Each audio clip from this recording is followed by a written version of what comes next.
Bonjour à tous et bienvenue sur la chaîne des hypersensibles. J'espère que vous allez tous bien.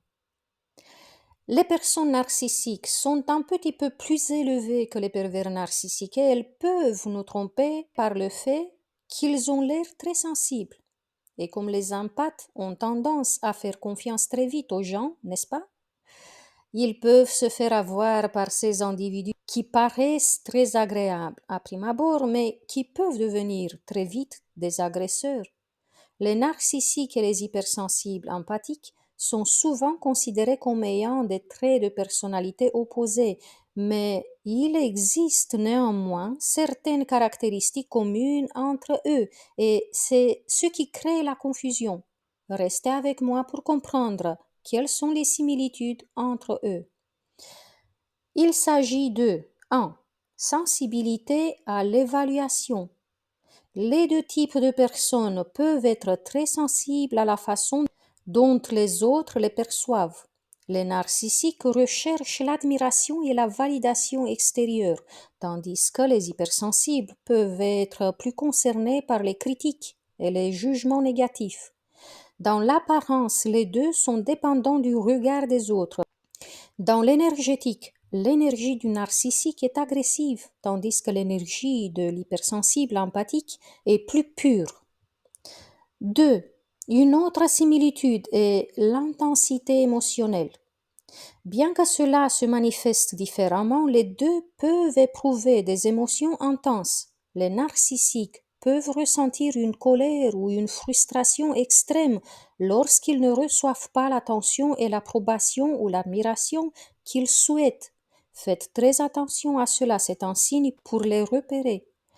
En même temps, les hypersensibles peuvent être affectés profondément par des événements ou des commentaires qui pourraient sembler insignifiants pour les autres. Ils agissent différemment. Les narcissiques deviennent malpolis et agressifs, tandis que les hypersensibles empathiques ont tendance à se replier sur eux-mêmes. Le point 3. Difficultés dans les relations interpersonnelles. Les deux peuvent avoir des difficultés à établir des relations saines. Les narcissiques peuvent avoir des relations superficielles et exploitantes, tandis que les hypersensibles peuvent éprouver des difficultés à se défendre et à poser des limites, ce qui peut entraîner des relations déséquilibrées. 4. Risque de manipulation émotionnelle. Les deux groupes peuvent utiliser ou subir des manipulations émotionnelles. Les narcissiques peuvent manipuler les autres pour obtenir l'admiration et le contrôle. Ils peuvent aussi à leur tour être manipulés par les pervers narcissiques qui leur montrent une fausse admiration. Tandis que les hypersensibles peuvent être plus susceptibles d'être influencés par les émotions des autres et d'être plutôt manipulés. Les hypersensibles arrivent rarement à manipuler dans le négatif les autres parce qu'ils sont torturés par la culpabilité. Le point 5. Autoperception défaillante.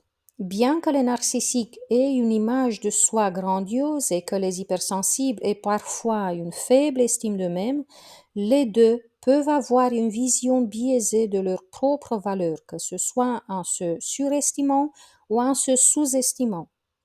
Même si ces similitudes existent, les narcissiques et les hypersensibles empathiques suivent un chemin émotionnel différent.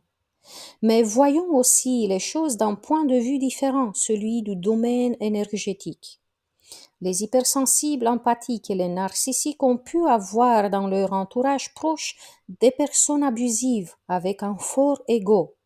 Dans un tel contexte, l'hypersensible empathique se soumet. Il éteint la lumière de son âme pure, il se met plus bas que cette personne d'autorité qu'il aime de tout son cœur afin d'avoir l'amour de cette personne-là. Son petit ego, ou l'ego négatif grandiose, ne reçoit aucun pouvoir. Il n'est pas agissant, il n'est pas actif. En ce qui concerne les narcissiques, ils prennent un tout autre chemin. Ils développent énormément leur petit ego, l'ego négatif qui prend des proportions démesurées. Ils sont dans la révolte, dans la rébellion. Ils passent donc dans l'autre extrême. Le petit ego va chercher à s'imposer à tout prix. pour ne plus se sentir dominé. Le narcissique deviendra dominateur. Il s'agit en fait d'une incapacité de l'ego individuel de résoudre les problématiques de vie. Au lieu de se pencher sur les blessures de l'âme, sur les traumas psychologiques pour les guérir, l'ego négatif les cache, les couvre pour ne pas les voir et devient lui-même agresseur. À son niveau de fréquence très basse, ce rôle lui convient à merveille. Il domine et il attaque tous ceux qui ne se plient pas à ses exigences. Il attaque tous ceux qui ne le divinisent pas.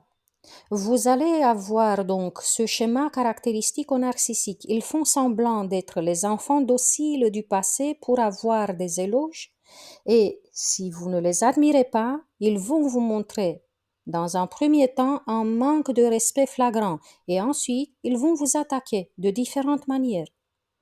Le narcissique est convaincu qu'il a résolu ses problèmes d'enfance car il a changé le schéma du passé où les autres prenaient des décisions pour lui, où il était à la merci d'une ou plusieurs autorités qui ont abusé de lui.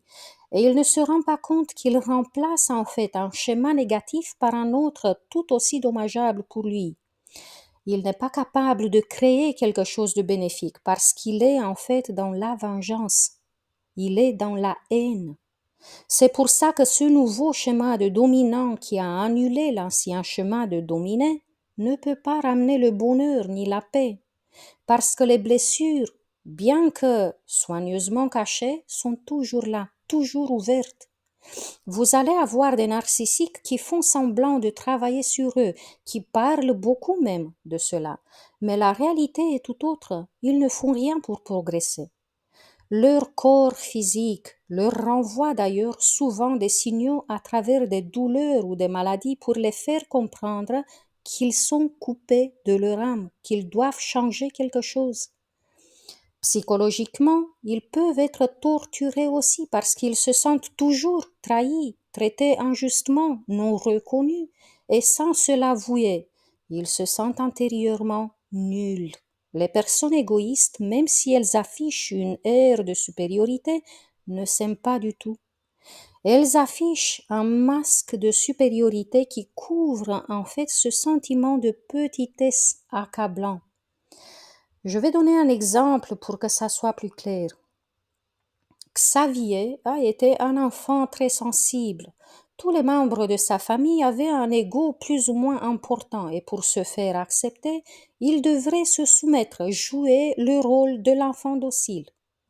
Arrivé déjà à l'adolescence, il s'était promis de ne plus jamais se laisser humilier et dominer par les autres. Il apprend donc, grâce au modèle dans la famille, à gonfler son ego et il se focalise sur cette nouvelle résolution, c'est-à-dire de ne plus se laisser étouffer et contrôler par les autres. De ce fait, il s'oppose à tout et à tous. Peu importe si ce qu'ils disent est logique ou juste, Xavier n'est jamais d'accord. Il nie une idée face à quelqu'un qui l'approuve et il approuve la même idée face à quelqu'un qui la nie. Juste pour avoir une opinion différente, juste pour être contre, juste pour sortir en évidence. Dans cette guerre qu'il a déclarée au monde entier sans même s'en rendre compte, il ne tient pas compte de ce qu'il lui faut. Il ne tient pas compte de ses besoins. Tout ce qui compte, c'est de désobéir, c'est de se révolter, c'est de se mettre plus haut que les autres. Il est donc capable d'ignorer le conseil providentiel pour lui d'une personne juste parce que cette personne-là ressemble à l'autorité de son enfance. Il va donc se priver de ce qui pourrait le guérir juste parce qu'il ne veut pas donner raison à l'autre. Xavier serait capable, par exemple, de manger un hamburger par jour juste parce que son voisin naturopathe lui a déconseillé fortement de le faire, car ce voisin représente une autorité et lui, il ne supporte plus les personnes d'autorité. Xavier ne cesse de ruminer des pensées négatives et des critiques, des jugements lourds tout au long de la journée. Il blâme les autres d'être incapables de voir la personne formidable qu'il est, mais il ne se rend pas compte qu'il présente au monde une version de lui négative, vindicative et presque tout le temps en offensive, prompte à l'attaque. Quand on est dans l'ego, on souffre toujours, peut-être même plus, parce que l'ego est comme un aveugle qui nous guide dans la vie, les yeux bandés. Plus on lui laisse le pouvoir, et plus il est difficile de voir la vérité sur ce qui nous fait mal. L'ego n'est qu'un petit pervers narcissique qui est à l'intérieur de nous et qui nous dit qu'il n'y a rien à travailler sur soi, que les autres sont coupables pour notre mal-être. Le petit ego négatif en est incapable de voir qu'au-delà de son niveau, les autres n'existent pas. Il est incapable de voir qu'il est seul avec lui-même.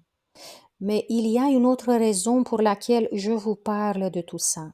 C'est parce que par moments, même les hypersensibles peuvent se faire avoir, car leur petit ego peut couvrir les blessures et montrer du doigt à l'extérieur.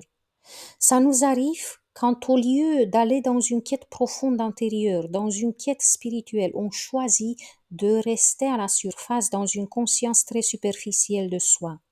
Là où on ne s'aime pas, là où l'on ne se respecte pas véritablement et on ne voit pas nos besoins réels, on cherche à satisfaire juste l'ego qui veut avoir raison. Quand on a énormément souffert par le passé, il y a toujours ce risque de passer dans l'autre extrême, c'est-à-dire dans l'ego négatif qui nous enferme dans une autre sorte de souffrance qu'on ne voit même pas. C'est là le défi d'un hypersensible empathique, de ne pas donner du pouvoir à l'ego négatif, mais à l'ego source, à l'être profond en nous. Parce qu'il n'y a pas d'évolution quand le petit ego a le pouvoir. C'est d'ailleurs pour cela que certaines personnes qui utilisent la loi d'attraction n'y parviennent pas à créer ce qu'elles veulent, parce que le petit ego n'a pas de pouvoir en soi, il n'attire que du négatif. C'est inutile d'utiliser les lois de l'univers quand on est dans l'ego négatif. Je vous laisse y réfléchir. C'était Claudia Stéphane, hypnopraticienne spécialisée dans la thérapie pour les hypersensibles et les surdoués. Merci d'avoir partagé ce moment avec moi. Merci de liker et de partager ce post si cela vous a inspiré. Jusqu'à la prochaine fois, je vous embrasse tous très fort. Prenez bien soin de vous.